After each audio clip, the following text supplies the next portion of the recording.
ያን ያህል ብቁ የሆነ ገንዘብም የለንም። መጀመሪያ ተነስቼ ለእነሱ ቁርስ እሰራለሁ። ከዛ በኋላ ቁርስም ከሰራ በኋላ ለእናቴም ትንሽ አጥሚት እሰራለሁ። ጠንካራ ልጅ ሀገር እንደሚረከብ ትውልድ ብዙ ነገር እንደሚያደርጉ ተስፋ አደርጋለሁ። እኔ ነበር ያስታመምኳት። እናት አባት ኖሮት የሚያድግ ልጅና በዚህ ሁሉ ፈተና ውስጥ ሆኖ ህመሙን የቤቱን ስቃይ ተሸክሞ እንደሚኖር ልጅ በጣም ብዙ ልዩነት ያለ ይመስለኛል። ከታመመች በኋላ አንድ ቀን ተጫውቼ ማለቀው የተቆፈረ ዲሽ አለ፣ እዛ ላይ ወደቀች። ያ ማታም የምትሞት መስሎኝ ነበረ። ማንም ሰው አጠገቤ ነበር።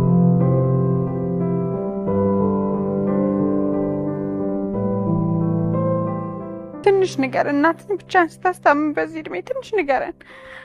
ያን ያህል ብቁ የሆነ ገንዘብም የለንም።